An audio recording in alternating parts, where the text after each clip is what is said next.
set? All right, I'd like to call the meeting of the Board of Selectmen, the regular meeting for Tuesday, April 19th. If you'd all stand and join me in the Pledge of Allegiance. I pledge allegiance to the flag of the United States of America and to the republic for which it stands, one nation, under God, indivisible, with liberty and justice for all. Thank you. Weekly briefing. Anyone here for weekly briefing? Jeez. Wow. Ooh.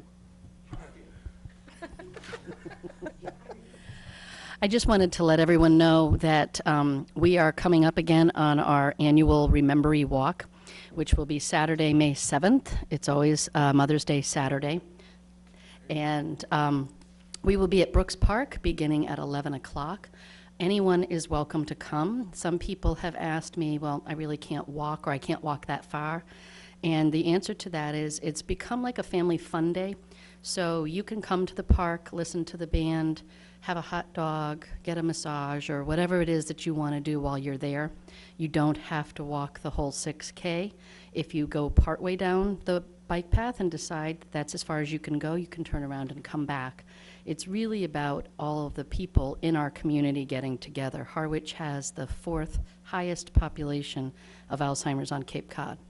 So we do this walk. It's in memory of my father. He died in 2006 after his 10-year battle, losing that to Alzheimer's, and we do that to keep his memory alive. So it's really just a public awareness announcement to remind everyone and invite them to join us. Thank you. Thank you. Anyone else?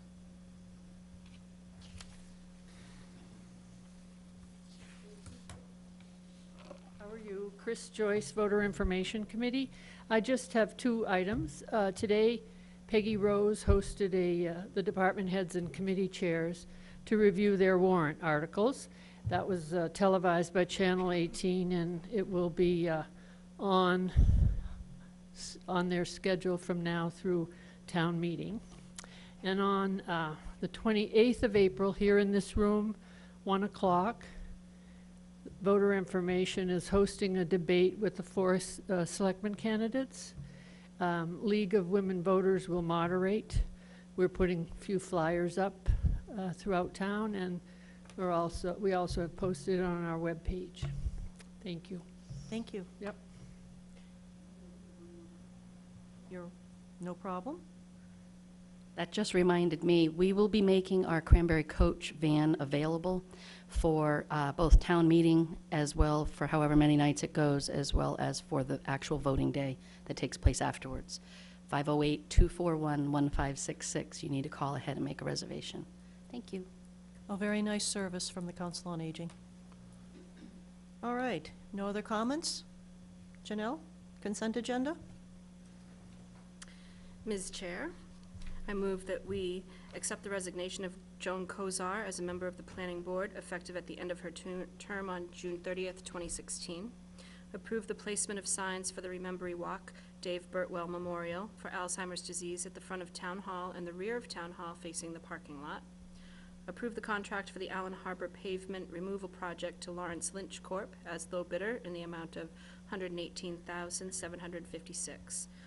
Approve the 2016 seasonal general license renewals as recommended, and approve the request for funds from the Cable Fund in the amount of $9,200 for the Channel 18 upgrade in the Griffin Room per the proposal submitted by Unique Media Systems. Second. All those any discussion? All those in favor? Aye. Aye. Opposed? Thank you. We now have a public hearing. Janelle, if you would read the notice of the public hearing. Let me just get to it. The Harwich Board of Selectmen will hold a public meeting on Tuesday, April 19th, 2016, no earlier than 6:30 p.m. during their regularly scheduled meeting. This meeting will be held in the Dombey Griffin Room located at Town Hall, 732 Main Street, Harwich, for the purpose of considering the proposed disposal area fee recommendations. All members of the public having an interest in this topic are cordially invited to attend the public meeting and provide information relevant to this proposal. Harwich Board of Selectmen. Who's going to handle this? Sir? Good evening, Link Hooper, DPW Director. I'm actually on vacation this week, as is, I think, a couple board members. Yes, they However, are. and as much as I look forward to Board of Selectmen meetings, I actually look forward to this one. I was up in upstate New York over the long weekend and got a reprieve from in-lawville to attend this meeting tonight. Let's hope my wife isn't watching this. Well, I was going to say, how much is it worth to you that we don't repeat that? We live in Brewster, so she'd have to watch it on the net. With that, you have a memo from me recommending disposal area fees for FY17.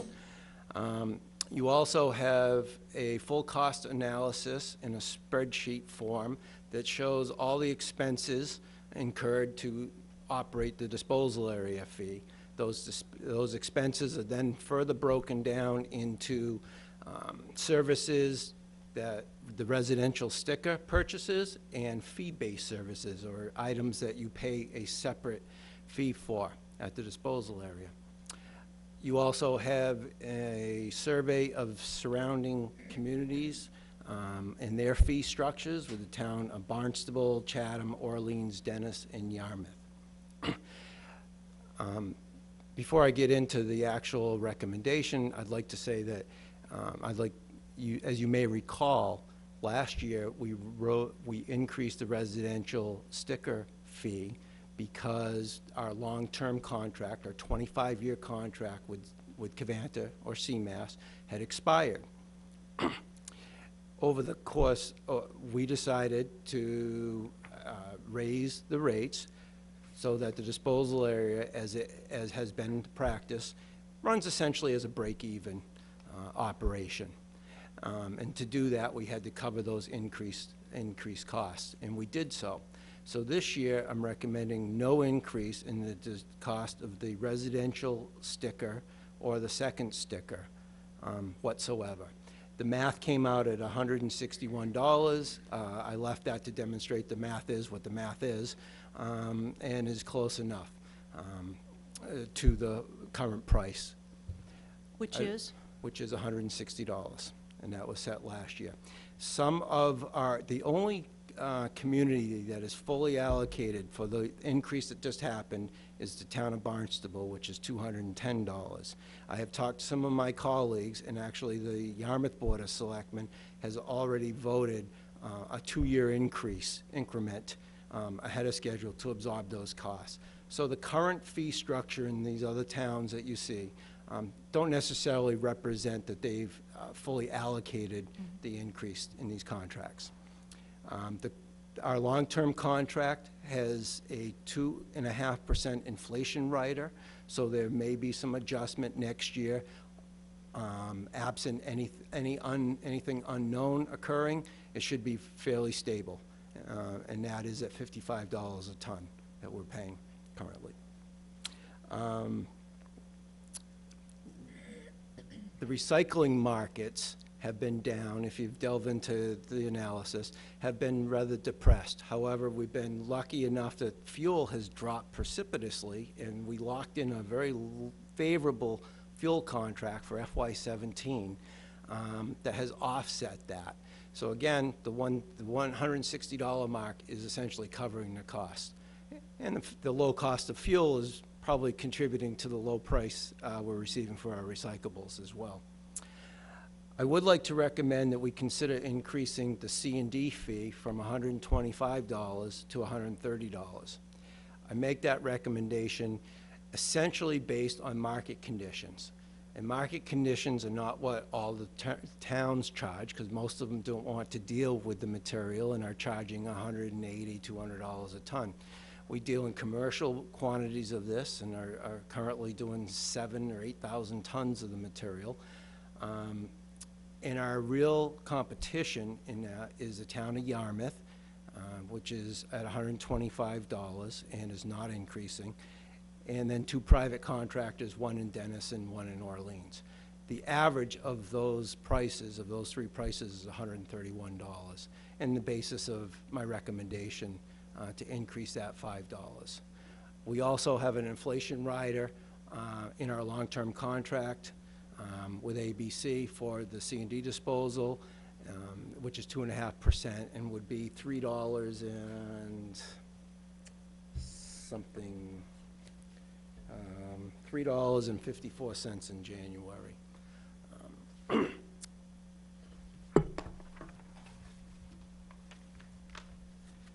So aside from the fees, I'd like to update the board on our, Hang on a minute. Any questions on the fees that Link has gone through the analysis? No. Any questions from the audience? wow. Thank you. I'd like to update the board on a pilot project that we started late last fall. We started a license plate recognition system, which essentially takes a snapshot of a license plate when they drive in, and then reconciles that against our existing database. The whole goal of this was to remove the need for the physical sticker, which is an impediment to conducting your entire transaction online. Although we've been, this is Danya Mahoda, and he has a PowerPoint that he'll be giving you in a second. Although this is not flawless, there are some small impediments that we've been continuing making progress with.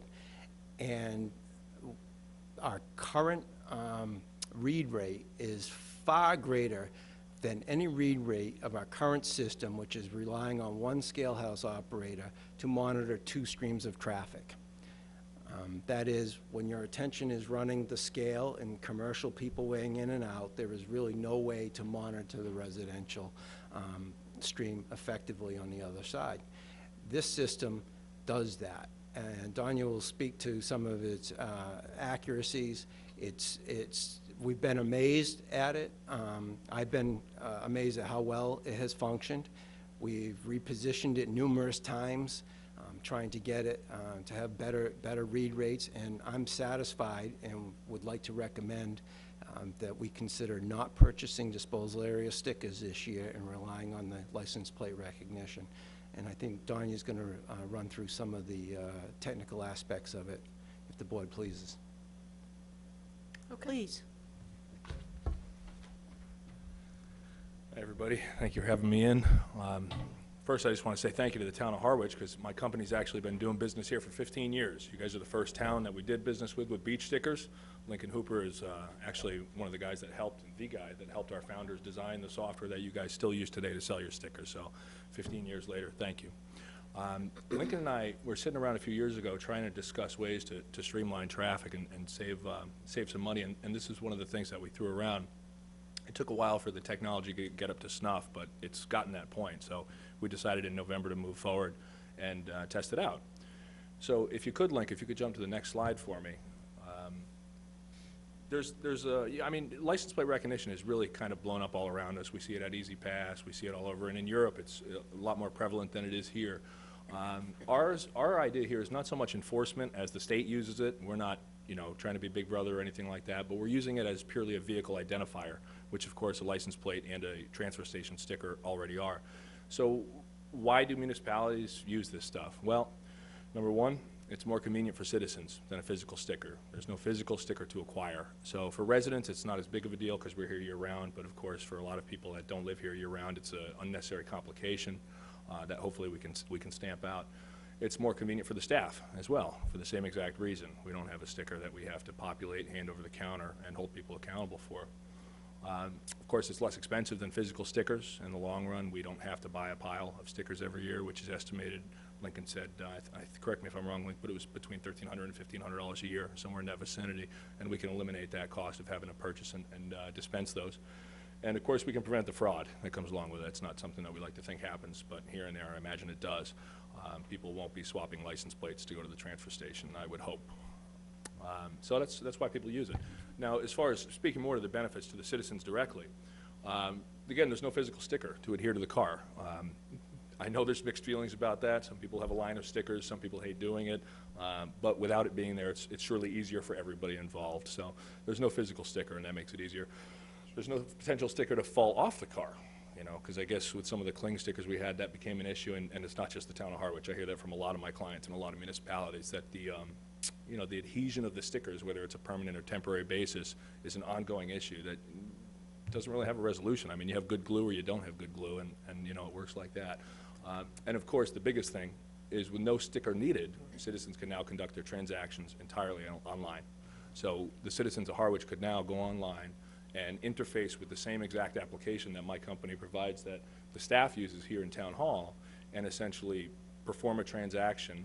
Of course, the town has the ability, and most towns choose, to approve it, not to allow the citizen to 100% concrete a transaction online, but to create a purgatory status. So citizen goes online, does the transaction, town logs into the application like they always do, they see there's pending transactions, and they can approve or deny based on any of the metrics in the transaction, such as if somebody goes on and say they changed their vehicle, and you don't have proof of that, registration or something. In that case, the staff would look at it and say, no, we're going to flag that, deny it, and that citizen would get an email that says this is why. So the online transactions can really streamline a lot of things because you folks don't have to provide a sticker and the citizens don't have to come and get it, and it can all happen online, which is definitely a lot easier, and of course the way that so many things are going today. Thank you, Link. Now to the town and the staff. There's no physical sticker. I don't know if we went over that yet. But you know, every year you have to design that, you have to send it in. It's a bit of a headache, and I hear that, you know, from all 14 of our clients here on Cape Cod. We handle most of the beach stickers on Cape, and it is a frustration. Again, like I mentioned, we're going to save the cash of actually purchasing the pile of stickers, not to mention necessarily the time involved in dispensing them, but the cash of the pile of stickers themselves. And we're going to reduce traffic, you know, which is always nice. If we can allow a citizen to perform something from the comfort of their home rather than coming in, then that's obviously preferable if all else is equal, and they're able to renew that sticker with a like vehicle and like property. So now we'll talk about how it works. Link touched upon it briefly, and I know there's a few concerns in this, so I'd like to tell you all about it. The first step is that the vehicle drives by. And there's a couple different ways that a photo can be actuated, whether you choose motion detection or input-output control, like ground loops that they have at stoplights when you pull up and you have to go a little further, you know, the light changes. Motion detection so far has worked well for us. If we ever saw a need to, we could put in a ground loop, but we've been very happy with that. So as soon as the vehicle comes by, it takes a photo. The camera currently is positioned at the bottom rear of the vehicle. So we're not seeing drivers, you can't see passengers, you can't even see anybody in the car, really. It's an infrared camera. So it's not designed as a normal camera to pick up subtleties through glass or like that. It's designed specifically to detect the infrared reflection of a license plate, and that's the focal point of it. So once it's scanned, as he said, it's then cross-referenced in real time. Now, we put this camera, we positioned it right up by the gate. So when the vehicle comes in, the camera takes a photo, scans the number, cross-references against the database, and by the time the citizen has gotten, I would say, 50 to 55% of the way towards the scale house, they already have an alert in there of an audible tone or a visual cue, whatever's preferable. As we've discussed, sometimes there's 2,000 vehicles in a day.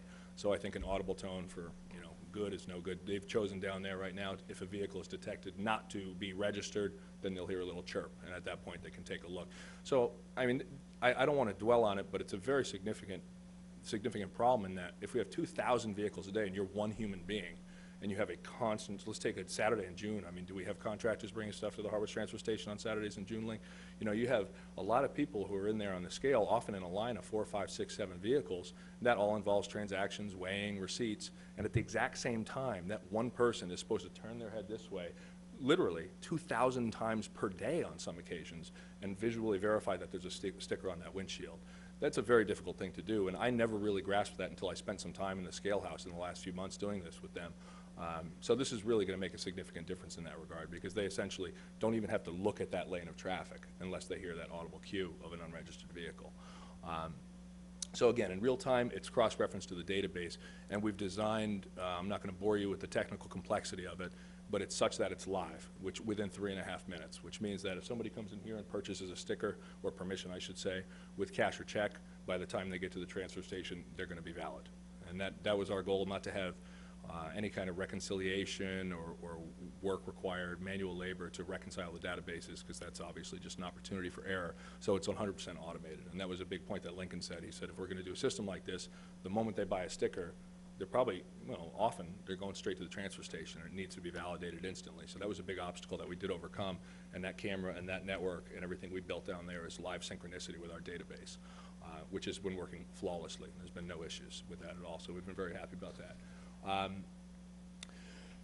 There are photos taken, which we get rid of every day. We've chosen to purge them daily, but there's a couple reasons you want a photo. I mean, of course, there's the option of just taking a photo and then purging it instantly. But, you know, why not take the photo while they're in the facility? If there's a concern, they can say, oh, that's a black Tundra that drove past us. Something we might not have seen before if we're relying on stickers. But now we have a photograph of the vehicle that entered in the event that they need to do anything they need to do. But again, at I think it's 5:15 p.m. every day, all the pictures are purged. And Link, if you could jump to the next slide, I'll show you folks exactly what it holds in the system. As you can see, it's quite minimal. The detail's pretty low, but you can see that's the picture of the car. You can't really see it well, and that's intentional because that's not the purpose of the system. Again, the purpose of the system is to isolate the plate. So it takes this photograph of the vehicle, it pulls out the image of the plate, reads it, and then cross-references against the database. And again, that all happens in about 3/4 of a second. So there's no big brother here. Our goal is not to have enhanced accountability. I know there are some towns around us, which shall go unnamed, that seek to mail out fines and stuff. That's not our direction here. Lincoln made it very clear to me that it was just to streamline the procedure of people coming in and being blessed to do so, and reducing the traffic involved in Town Hall.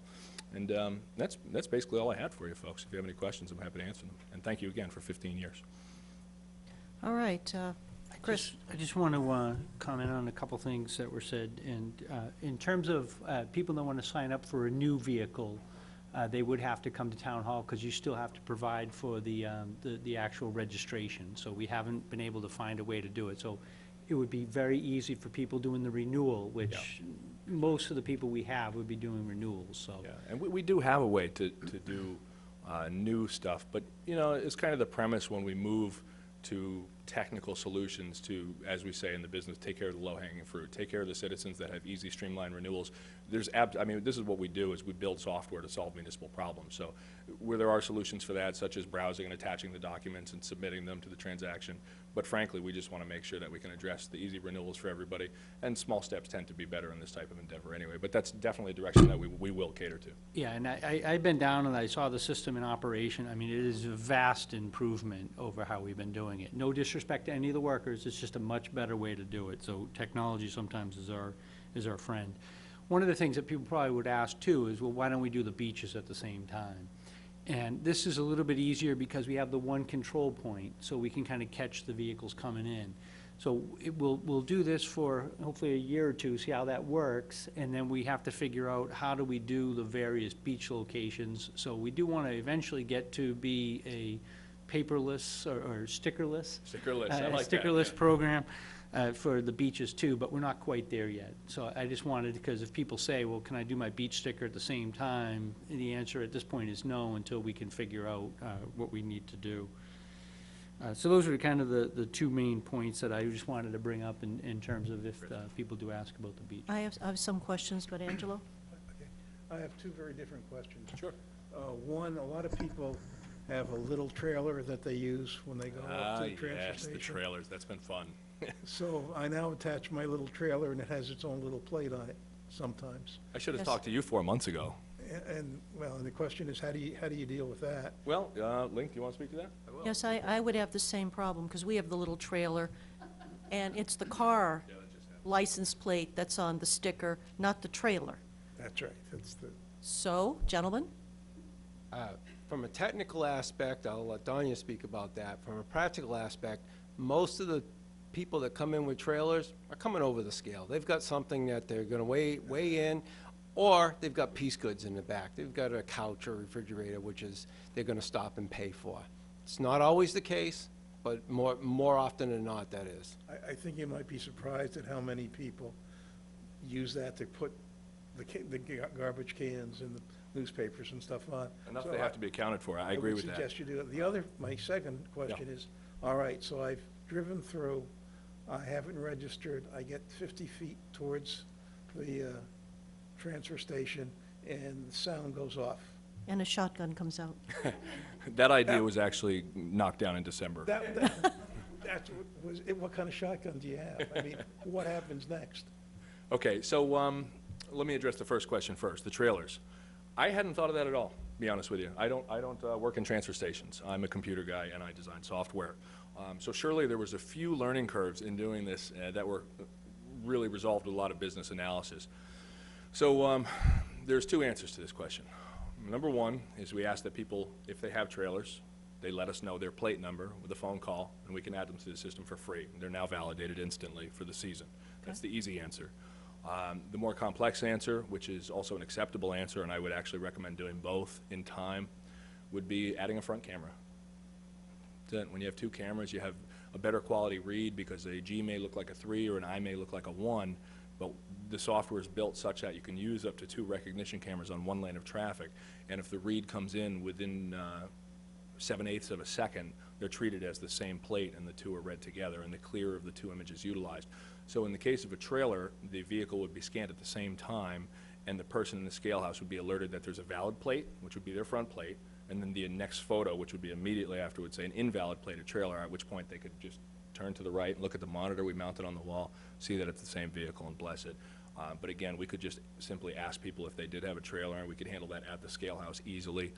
Say, could you please just give us a call? Or even they could take note of it. I don't want to create extra work for them. But I appreciate the objection, because what we've been doing for months is trying to find any potential issues and stomping them out, and that was one that came up a few times. But also trailer hitches on trucks. They block plates often. Right. Surprisingly, I thought that would be a big issue, but it actually does great. I can't really explain it. When the truck hits at just the right angle, it pulls the plate out. So, but that is a valid objection, and it was something that we had to handle. Then the next question was So that's right, yeah, the 50-foot question. the gun. Okay, well, the system as it stands now is by about the point, let's just call it the 50, at the 50 mark, currently is about where, that's the closest that you can see if that vehicle has a sticker on it. You can't tell up at the gate if they have a sticker. They get to about, I'd say even closer, 40. At that point, our staff is doing something this way. They're looking, they see it. They then turn around, open the window, get their hand out the side. This would give them, by my calculation, about 15% more time to do so with no other difference. You know, they would receive that alert that that vehicle was not stickered without even looking and trying to see into the sun before it even hit that mark, where right now they can see the sticker. You know, so it's, And at that point, they would collect the daily fee. yeah, absolutely right. And Lake could probably speak to that more. I don't want to speak on that. People get by all the time. Sure. Erin has two-way communications with all the operators, all the equipment, and the transfer station. She called in, hey, that black Tundra didn't seem to have a sticker on it. Could you go check that for me? We see no difference in that this would improve the situation more than anything else. Well, let me just continue that for a second. So you determine that the black Tundra doesn't have a sticker. What do you say to the person? What happens next? You need to go pay for the service. You need to either go over to the community center, same as we always do. Now, since stickers are always due July 1st, we generally give a grace period of something a week to 10 days. That time, I try to double up on labor so that there's somebody dedicated to reminding people as they drive by the signs, reminding them the stickers are due, somebody saying, hey, you don't have your sticker, it's okay now, please go over to the community center and renew your sticker. Plan on doing the same thing this coming year, except there won't be a sticker to go get. You can go over to the community center, or you can go online and purchase your privilege. You could do that right there. You could go online while you're there. You could On pull your over to the phone, side of the scale house, go on your phone, purchase it online, and drive right in. You're Not my phone. Fair enough. Fair enough. I haven't fixed that one yet, but fair enough. Yeah. Janelle? Couple questions. So obviously, this is a service-based software. Are we purchasing the software, or are we incurring fees for your company? The software is an extension of what the town's been doing with us, which is an annual maintenance package. That includes technical support, any bugs that come up, the server use. It's not a system that I can sell and leave alone, because there's a high degree of maintenance required, not only in the synchronization of the databases, but in the exposure and the amount of web traffic that it produces. Because virtually, as I said, every 3.5 minutes, my server and this particular local machine are, I'll put it to you like this, of the 26 applications that we house in the 16 towns we have, they use about 30% of my server's resources. This single application uses about 21%. So it's an extremely intensive server-based application. So as such, it's an ongoing contract. Okay, so Link, How is this going to change the fees as time goes on? I mean, if we're at 160 right now, and basically we're a $1 deficit, according to your, per sticker, according to the analysis, we've got to pay this guy for this ongoing service. How is it going, in your mind, next 3 years, let's say? How do you see it? Well, there's two answers to that question. One is, we don't have to buy the stickers, which is saving $1,500 right off the bat. Okay? Two is, yes, the dollar deficit is there, but this is a fluid thing. Markets change. Already, since I wrote this, recycling markets has actually picked up a little. It's been bottomed out, okay? And to put that in perspective, we've turned in, a couple of years ago, turned in just shy of $200,000, okay? That means a little bit on the price of a sticker. We're selling nearly 6,000 of these, so a dollar is $6,000 out of a roughly $2.3 million operation. I'm really, the cost of running this is a few $1,000s a year ongoing. We have purchased the computer, the camera, and the software is all the town of Harwich's. We already have it? Yes. Okay, that was my question. We've already did that. That's what I came to the board last fall and advised you we were going to enter into this pilot program. We've already purchased that. That cost us $7,000. Now, these upper-end cameras, I'm going to tell you that, like the Mass Pike uses and the Commonwealth of Massachusetts, correct me if I'm wrong, but those are several $1,000 cameras. $15,000, yeah, those cameras. We've done this on a shoestring budget in order to make things more convenient and easier for the residents. And the money that we're spending here is partially offset by not having to purchase stickers. Okay, and I have one more, if you don't mind. Older folks who don't use the internet, what are you offering them? The same exact service that we do now. They can drive over to the community center or come to the treasurer's office and purchase their services. The only difference is we're not physically making a sticker out and handing them a sticker to put on their car. Okay. So they don't have to do everything online? They can do it Not, in not, person? not at all. Basically, a staff member will do it for them? That is correct. That is the situation we've been doing currently. Great. And when Mr. Clark talked about beaches, Donya and I have kicked around this idea of beaches and using our cell phone cameras, which are pretty good, to be able to perform this function at multiple locations. We're not that far off from being able to pull this, but it's kind of like he said, take care of the low-hanging fruit. This is a stationary, controlled environment, secure environment. We'll keep rolling it out as the technology gets better, try to make things more convenient for the residents. I got some too. One more. One more. Go for it. So currently, we have a full sticker and we have a recycling sticker. Same thing going to be available with this program? There's no change in what's available. Okay. That's it. I have a couple of questions. So therefore, people will not be required to use the internet to buy these stickers at all.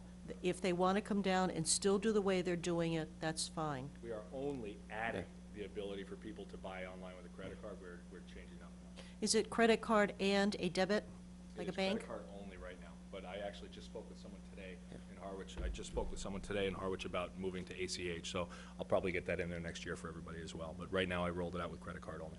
Okay, all right. Make sure that you get the, I will. Duly noted. Jack, who pays the fee on the credit card? who pay, thank you, Angelo. I don't know what I'd do without you. I know. Who pays the fee on the credit card? That's a good question. You know, that's been a model that Yarmouth and Mashpee, I should add, for years have been using my online system for their stickers. They still have a physical sticker, though. In those models, it was the town that pays the fees. In my 10 years of municipal experience now, since I've been with this company, it's not really beloved by the towns to be paying credit card transactions. This is a citizen-facing fee. Got it, and it's 2.5%? It's actually a scaling fee depending on the amount that they're spending, and that Got it. varies slightly because, again, there's a high cost in me. I've elected processing credit cards on your server in and of itself. There's industries that are created about that to make sure they're secure in the realm of PCI compliance, if you folks, I'm sure you've heard of that. I elected, when I designed this system, to not even fight that monster and house all of these transactions by a company named Stripe. Okay. which is a global online processor. All the transactions happen on their servers. None of this information is stored on my server, even for a moment. My application is designed that there's an API. It's designed such that people can produce the transaction, and it appears to be happening in the application, but 100% of the data is done. It's like a PayPal securely through them. I've elected, so for that reason, it's far more secure. However, I'm paying nearly 3%. So it's going to be a little bit higher than that. But again, haven't been doing this for 15 years. I'm a local guy. I'm not a corporate guy. I haven't worn a really nice shirt in about 2 weeks. You know, I usually wear nice, looser clothes. My goal is to become, as I have been for 15 years, the IT partner at Cape Cod. You'll see me in the grocery store. I'm not into gouging. I really want to produce a system that's going to save the town money, make it better for the citizens, and make sure that I can afford to continue to do it for another 15 years. Okay, back to the question. So consequently, can you put on your to-do list using PayPal for this system, using a debit card, an ACH, putting in a bank account, all of those? If you could put those on your list, because people like to pay in different ways. You're right. Yeah, absolutely. As long as the community knows that they will be paying the 2.5 to 3% service fee on this, which will probably drive more people to still come into town hall and do this.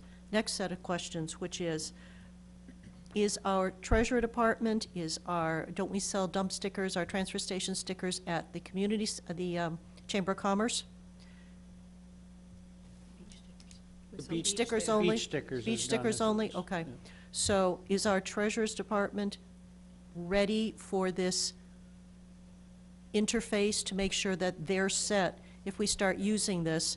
Because if somebody shows up at the window, are they set to take this information and do this? Yeah, we've had a coordination meeting to make sure that the treasurer is aware, so she's fully aware. Okay? So this doesn't change seasonal rentals, landlords, any of that? Doesn't change anything. Okay. Really, it's only changing the physical sticker, and that's it. Just the physical sticker. Last question, unless I think of others. So your handy-dandy little system collapses. I don't know, the mice break through the Oh, wires. that was good. I love that one. Yeah, that was So great. the mice break through the wires, everything is down. Yeah. I'm sitting there with my load of trash, Yeah. and nothing's working. How do you know I have a dump sticker I or would not? just like you to know that that was my worst fear entering this entire project, and I duly designed the system around a fail-safe operation. Okay, but it's now broken. What's Plan B? Well, okay, so there's a couple different scenarios for broken, but let's keep it at power loss. Say we lose power or the computer breaks. Let's start with power loss. If we lose power, we have a generator on site. The computer will come up, the camera will come up. They use minimal juice compared to everything else we run. Everything will continue to work under the power of a generator. The only thing that would be lost in a power outage of duration would be the synchronicity with the database. Because, actually, no, that would work on your Verizon Jetpack, that would work too. So we would have full internet. So in the event of full power loss at the transfer station, this would not be affected at all and would work 100%. Now there's the second question. The machine itself fails. Yes.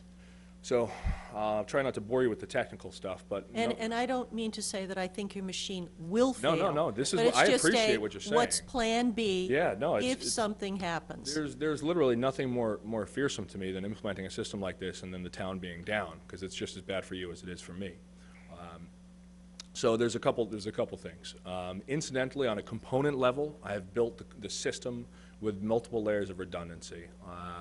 For those out there that are a little more technical, a RAID array, which is multiple hard drives inside of a machine that are constantly mirrored and shadowed. Every time you click a mouse, anytime you input data, it's equally written to both drives. Hard drives are the #1 failing components in computers, bar none, hands down. So number one, the hard drives themselves are enterprise-grade hard drives, which means they're meant to run 24/7 for 120,000 hours before failing. Number two, there's 2 of them. I made sure to put 2 of them, and they're both working in a redundant array.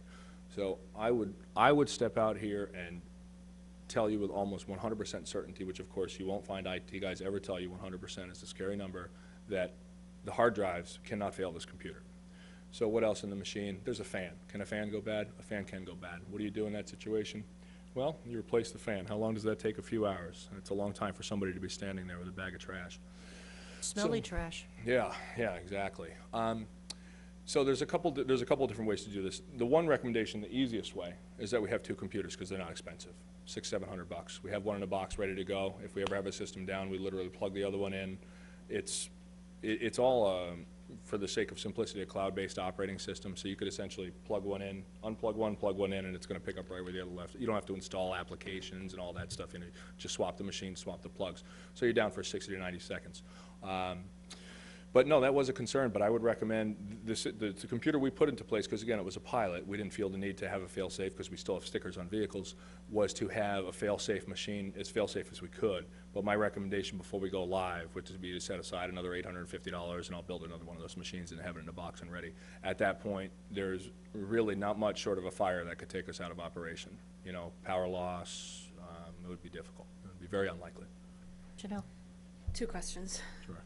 To that, what about making it a requirement for somebody when they purchase online that they print out a receipt and keep it with their registration in their glove box? And then that way, there's a hard copy that goes along with the car. Yeah, and that could be said also for people in town hall, and people that come in Right. with cash or check, you know, keep Get this the receipt in your car. And it goes with your registration, it's Yeah. just a backup. Again, the last thing that I want to do is ever create more of a responsibility for towns or citizens. People pay me to reduce responsibility and increase efficiency, so I'll let Lincoln speak to that.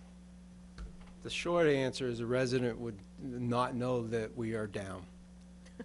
Okay? I would continue operating business as usual. We would get it up and running as fast as humanly possible and be back and running. Danya's built this computer with 2 SSD solid-state drives, which within themselves don't fail.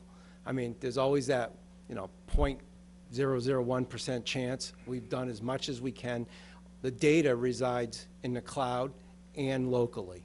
So it's all reconciled on a daily basis to the current sticker tracker system, which we've been using for 13 years. Yeah, yeah.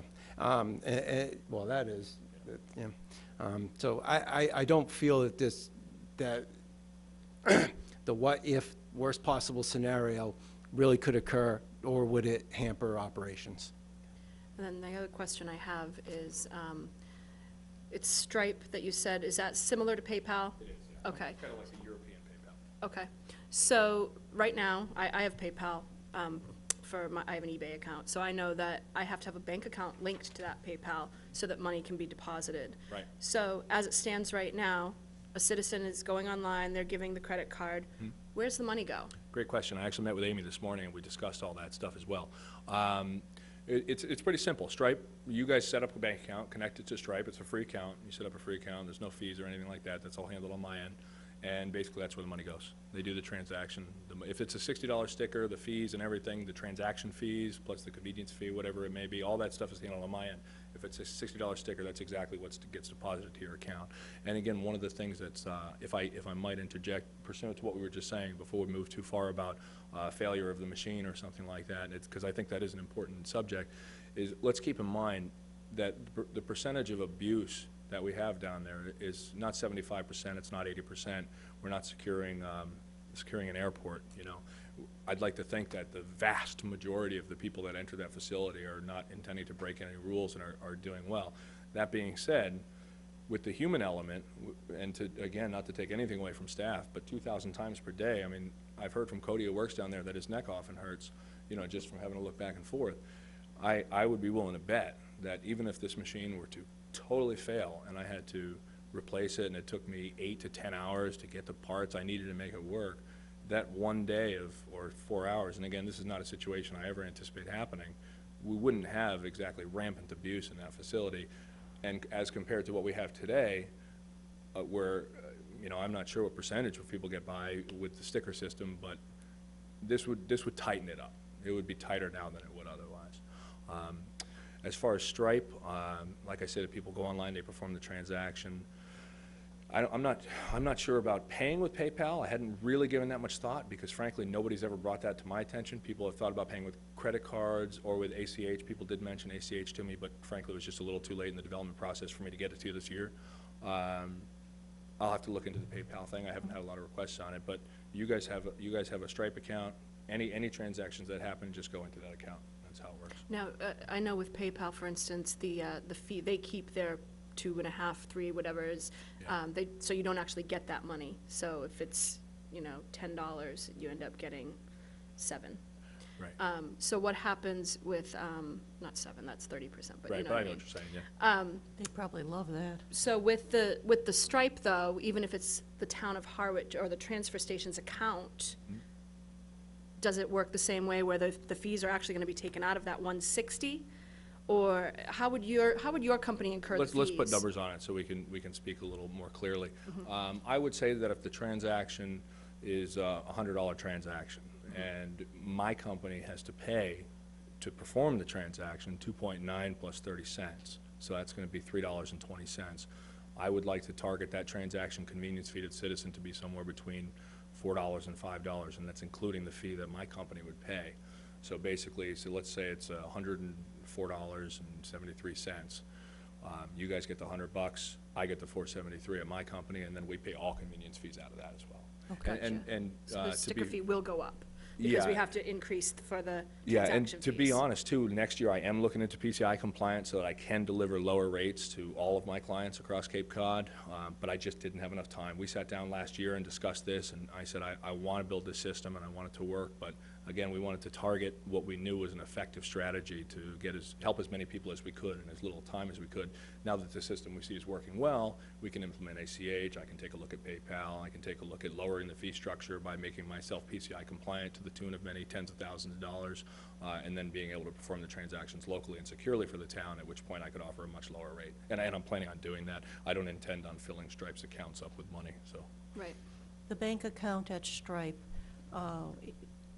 PayPal, transactions that go through PayPal, PayPal is holding the money, Right. and then you go in as the user, as the owner of the account, and you draw down money. Right. Will this work in the same fashion? I believe it's actually configurable on your end. You can do either. You can you don't get an account with Stripe, you know, there's I know what you mean, but there's a Right. Yeah, balance sitting there. There's a We're purgatory. actually, the town of Harwich would be the custodian to the account Right. for that. But Yeah, I'm I just want nothing to saying, do with that. there's this $100, and I don't Yeah. think Amy's gonna wanna see $100 every 5 No. seconds coming into a bank account.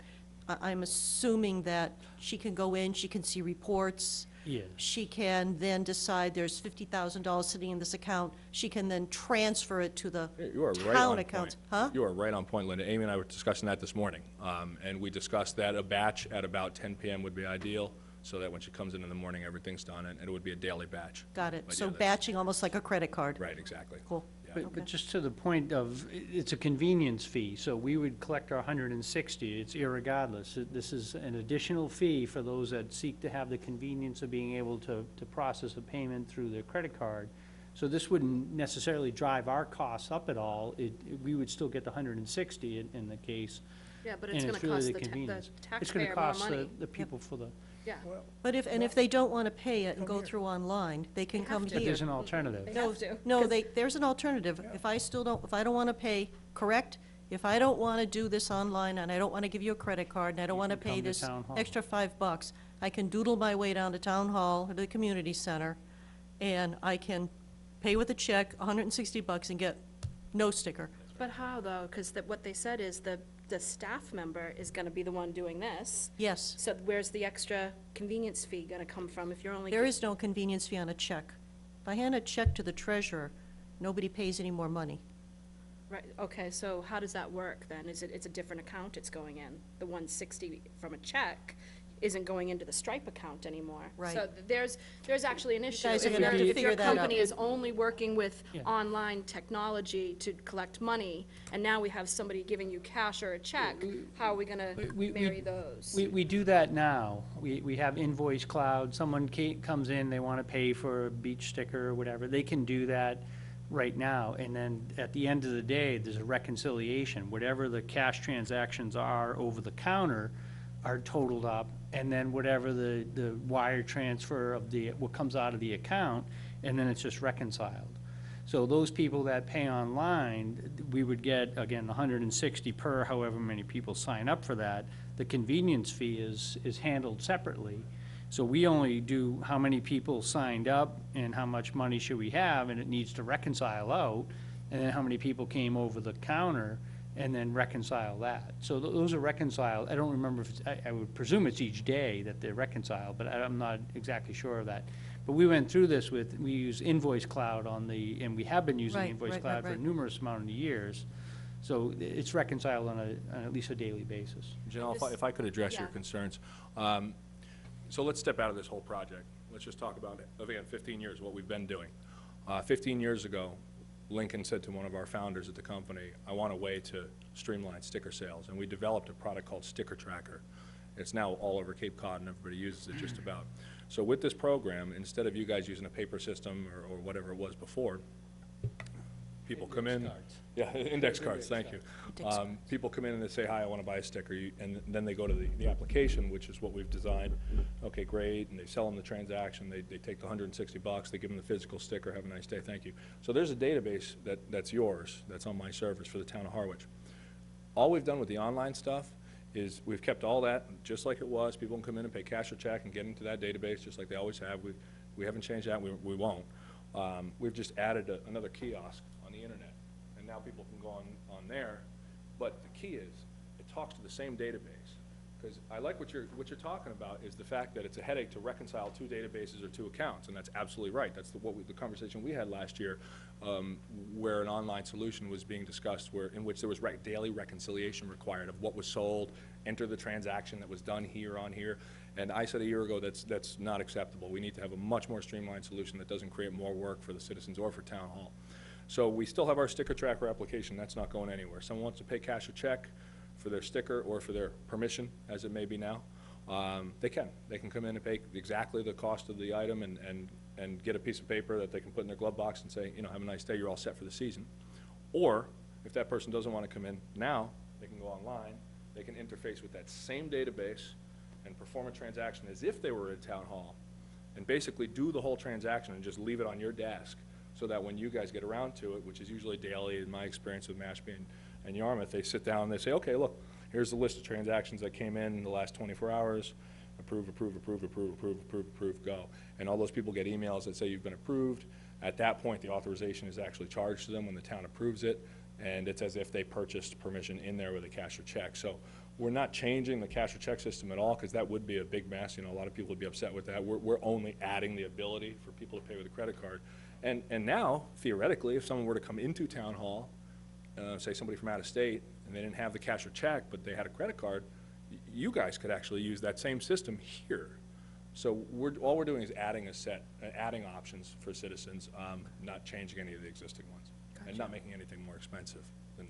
Gotcha. Question, another question is, currently, if we buy a sticker online, I know that I ran into this 2 years ago, that I was still required to come in and show my registration on the car, so it kind of defeated the purpose of me doing it in my bunny slippers at home, because I still had to come in and show my registration and pick up a sticker.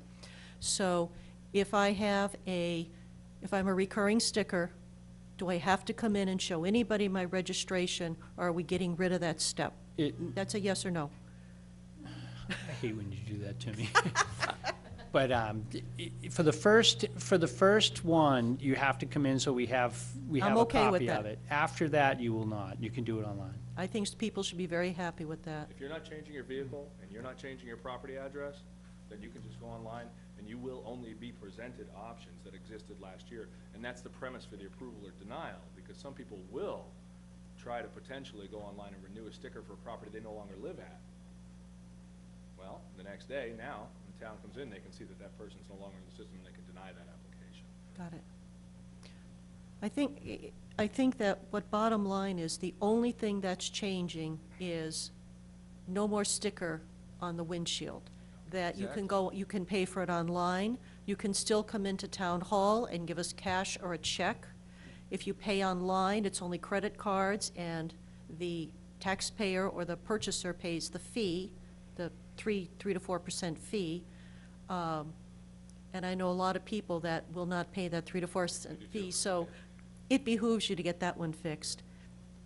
The photos will be purged daily. I know there's a Big Brother aspect. Some people have commented on that. They're a little concerned about somebody keeping license plates, but if you're purging every day, and you promise you're purging every day, then that should be okay. It sounds like, and we've gotten rid of the having to show up and show your registration when you're a renewal.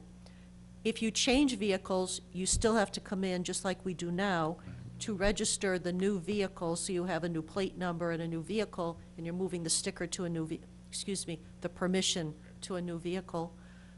It sounds like the one thing that is changing is no sticker.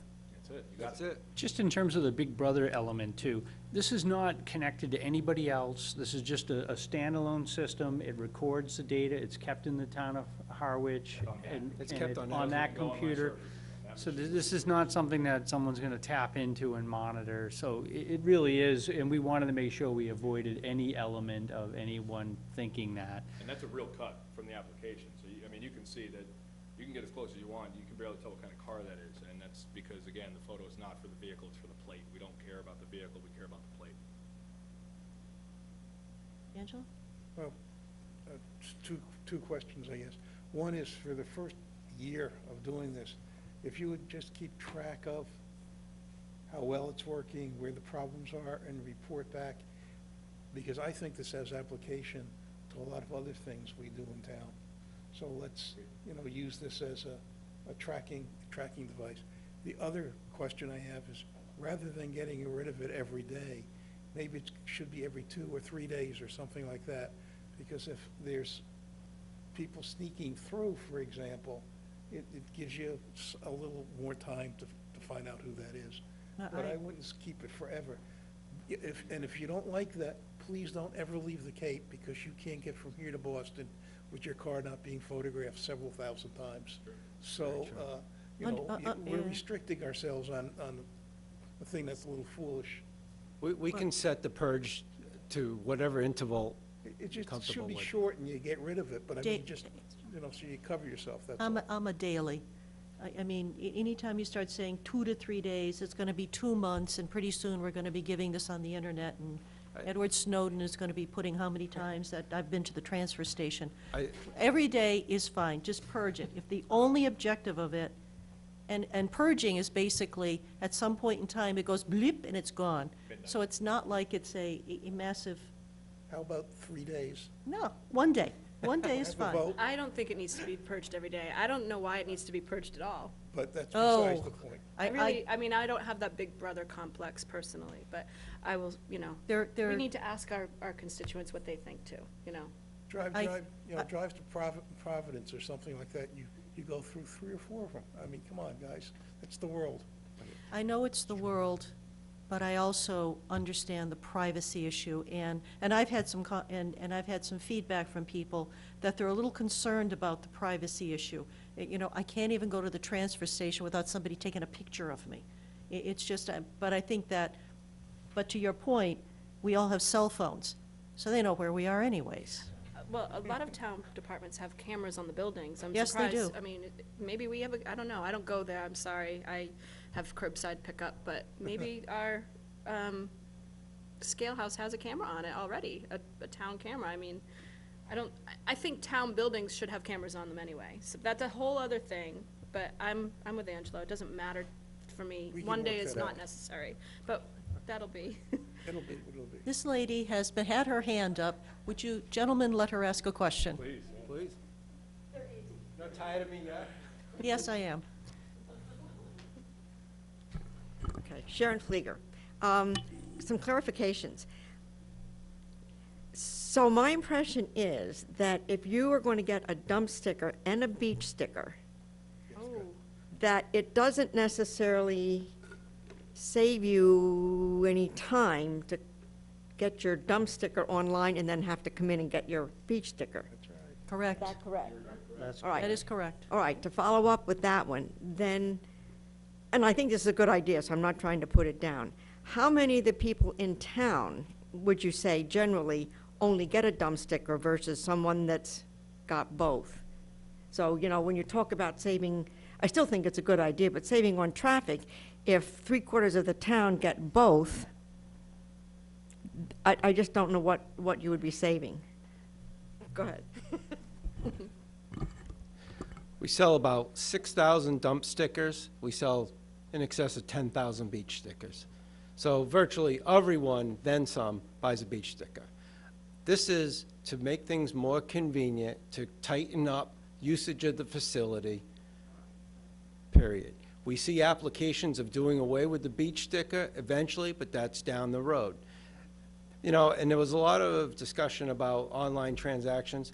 We have the capability, as Mr. Clark said, to do it now. They do it now.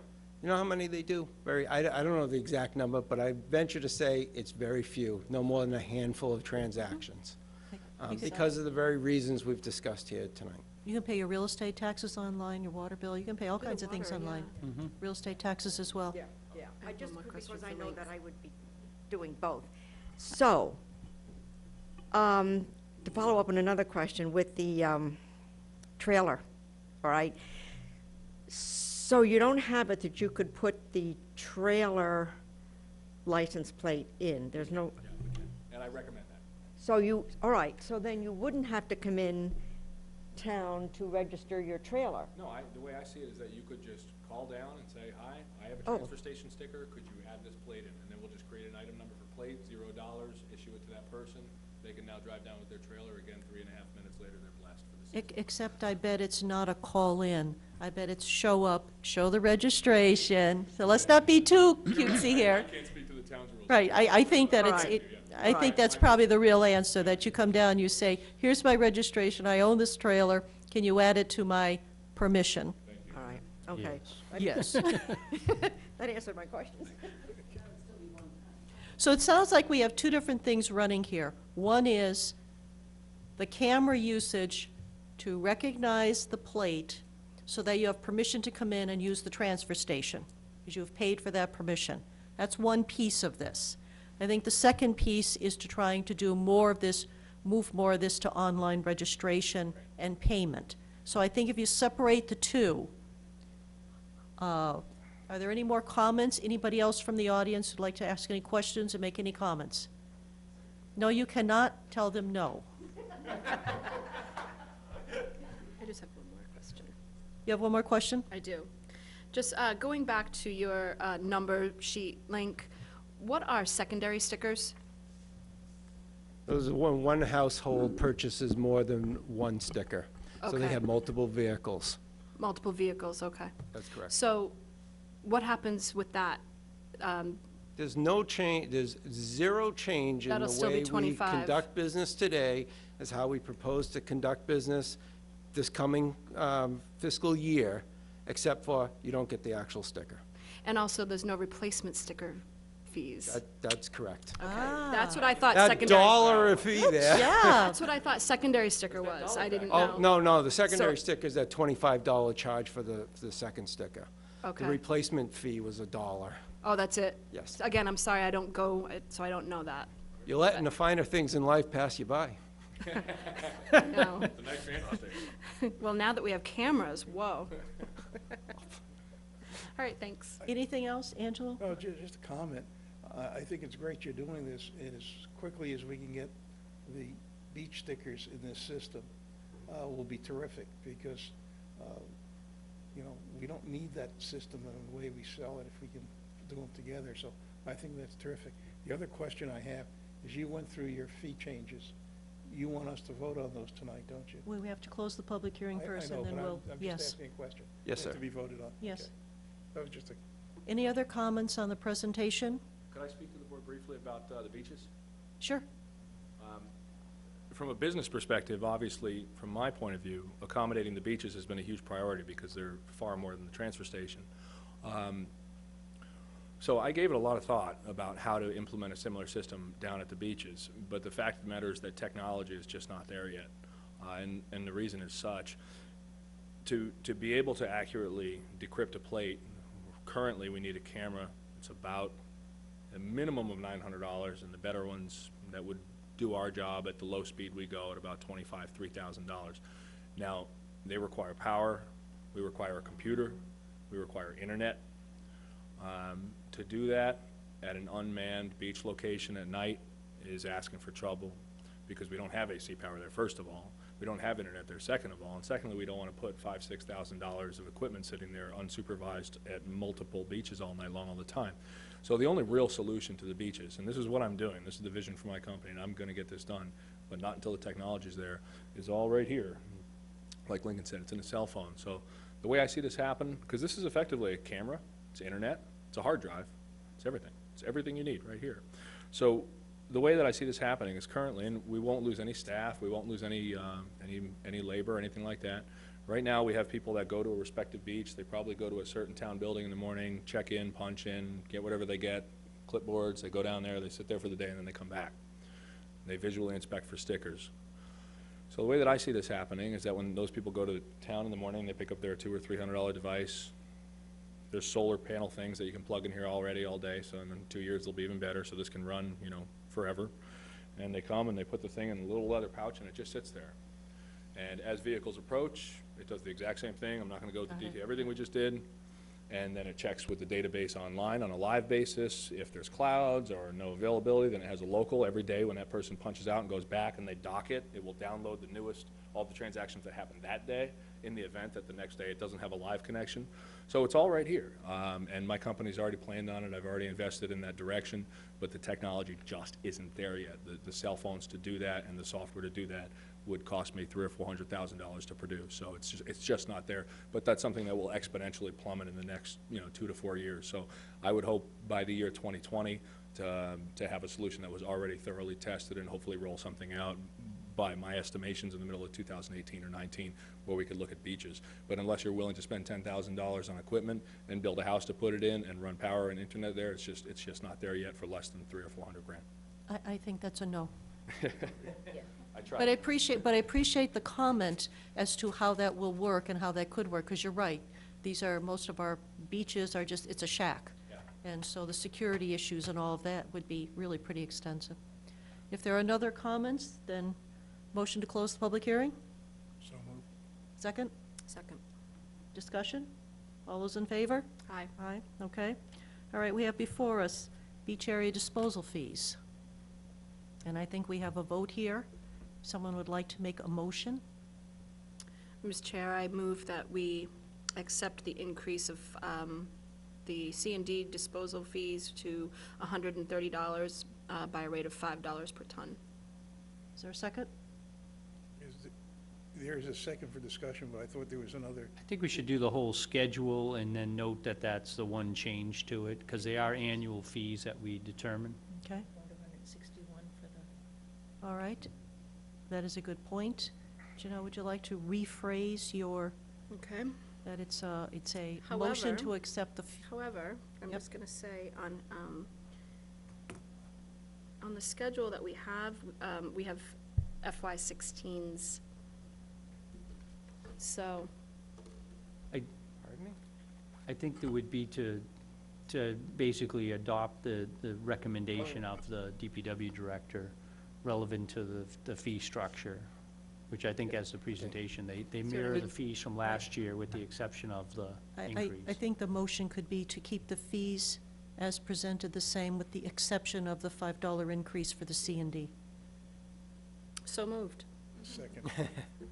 All those in favor, any discussion? All those in favor? Aye. Opposed? Motion carries, thank you. Can I make one comment? No, We closed it. No. what do you want now? I just want to say. Yes. A thank you to Link for providing the data that he did on this fee structure. It's the information you need to make a judgment. Yes. So I appreciate it, and I hope everybody else does the same thing. You notice how we don't ask Link any questions about how we It's got to, here. because it's all sitting there, and we don't have to try to guess at what he's trying to tell us. That's right. That's So all I it's wanted really to an excellent job that you do in terms of the analysis. say. But then we have to say something nasty to him. Well, you Thank your can if staff you as like. well. Thank your staff as well, because I know it's them doing it. My staff makes me look good, which certainly isn't easy. Thank you. All right.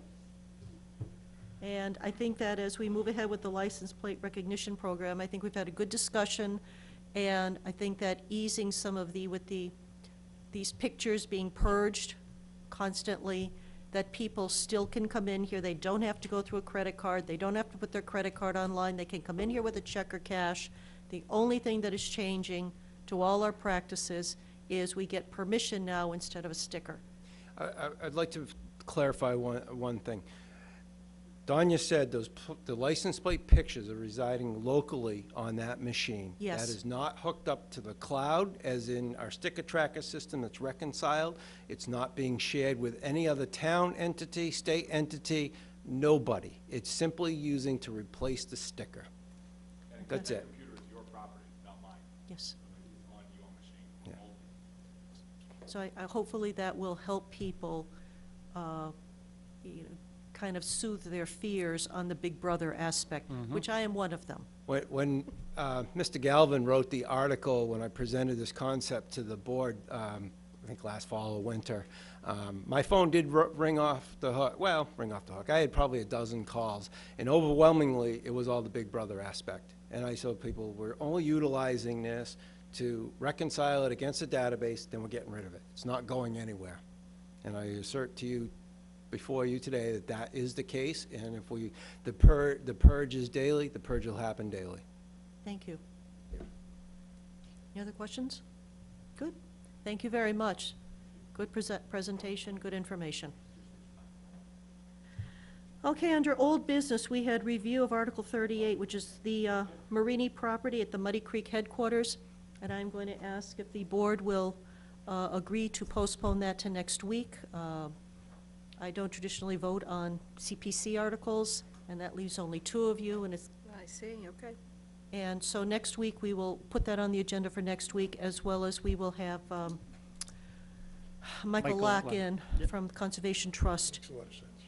to discuss, so I think that we just hold that. Okay. I think also, next item is the article assignments, so that people will understand it in the audience. The Board of Selectmen traditionally take about a dozen articles.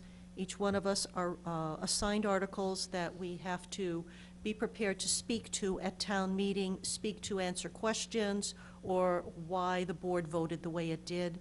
I think Peter asked us last week if we had any that we wanted. Otherwise, he was going to assign them, and he has done that. And any squeaks? I haven't even seen them. They're right here. It's the very last. I can't get to them. I think on the one-liners, we added a element, a column. column Oh, that you're right. says Oh, you're talking the selectmen one-line. discussion by. Yep, on the one-liners. Okay. But if you go through that, I think the point of tonight was if anyone's unhappy with how they've been assigned, that you can swap. Say something now. Yeah, now you can do your horse trading if you want. Okay, I see it. I'm sorry, So- I didn't see that I column. mean, he's kind of leafleted us all throughout, so we're not all bouncing up and down. So if you have, so I'm going to suggest that you look at those, and if you have any problems or any issues, you want to swap with anybody, do it, and we can let Peter know, and we can kind of get those settled over the next week or so. And let us know. And let, so that okay? Yes. It's fine. Nothing under new business? Town administrators report. Thank you, Madam Chair. In terms of just a couple items, maybe almost a piggyback on to that discussion on the one-liners, that if there are presentations that if you look at your article and you think there's information that may be helpful to the town meeting, I know we actually had a quick discussion today. Anything where it's a land issue, we'll try to have a map. Unfortunately, last year I had a couple maps and I just couldn't get the IT guy to put them up. So we had them available, but we didn't show them. So what we will do, and we started this last year, is we'll show the motions, actually have the motions that are read at town meeting by the various people, also up on the screen. And if there is a question about, oh, where's the Marini property, as an example, we'll have a picture of where that is. Got it. So the idea is to try to educate and have town meeting flow as effectively as we can. And if you see something, you know, if someone says, well, what the heck is a beach rake, and you think it's important to have a piece of, you know, a photo that shows it, we'll try to get that and put it up. Obviously, town meeting is coming up fairly quick, so we will need some time to put together the information. So in terms of that section, I just wanted to kind of comment on the presentation at town meeting. We will put that together. Also, as I've alluded to, the motions, I've actually way ahead of schedule, so we have the motions. I went through those with Attorney Giorgio today. There's only one that is still kind of outstanding. but the motions are otherwise done. I think I sent those out last week to the board, so you'd have a sense for how that's flowing. I have to, I think I incorporated all of Attorney Giorgio's changes, so I'll have that out either tonight or first thing tomorrow morning. The Marini property, that's still a little up in the air, so we're gonna have to look and see how that motion, if that has to have any tweaks. But out of the 69 articles, to have one that we're waiting on is pretty Not good bad. shape. Will there be a motion meeting, Chris? Usually there's a, Yeah, is I that was- scheduled? Yes, the motions meeting is, and I kinda, it's not really a open meeting to the general public, so I wanna Absolutely. be careful how I characterize that, but I think it's next Wednesday at 9 o'clock. I don't wanna be cryptic about it, really. What it is it's just the moderator, the town clerk, usually the chairman of the board, or chair of the board, get together, and then different article proponents. So we just want to make sure town meeting flows. So who's going to actually do the motions, who's going to do a presentation. So it's really almost an organizational meeting, and we are doing that next Wednesday morning. Might want to tell the CPC chair, too. I was hoping that maybe you could pass Oh, do I that have along. to? You want me to tell them? Only because you have an inside track. Okay.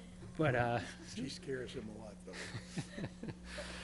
and, yeah, so we will, and what I probably will do in the email is I will send out a couple of the components in terms of, I know there's 2 citizen petition articles, just as an example, that the Selectmen voted not to IP them, and then I believe FinCom also voted to IP them. So at least let them know that if they do want to get up and make a presentation or make a favorable motion, that there'll be a form waiting for them, so we're not handing out paper at the town meeting and have people scribble down what they want.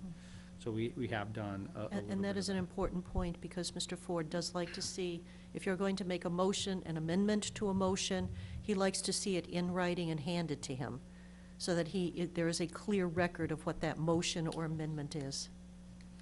Absolutely, so we'll have that material. And then just as a reminder to people, that town meeting will start on May 2nd, so just as a notice to folks. And hopefully the articles will go smoothly and efficiently. At least I always hope from my standpoint.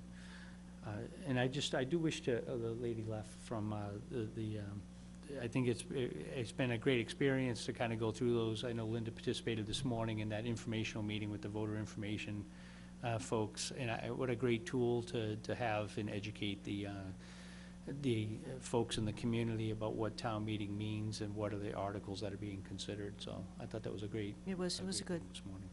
And that concludes my comments this evening, Madam Chair.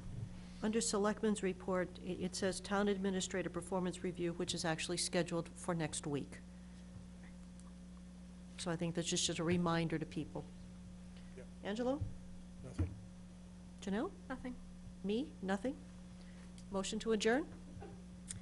Motion to adjourn. Second. Thank you. Hey, Chris?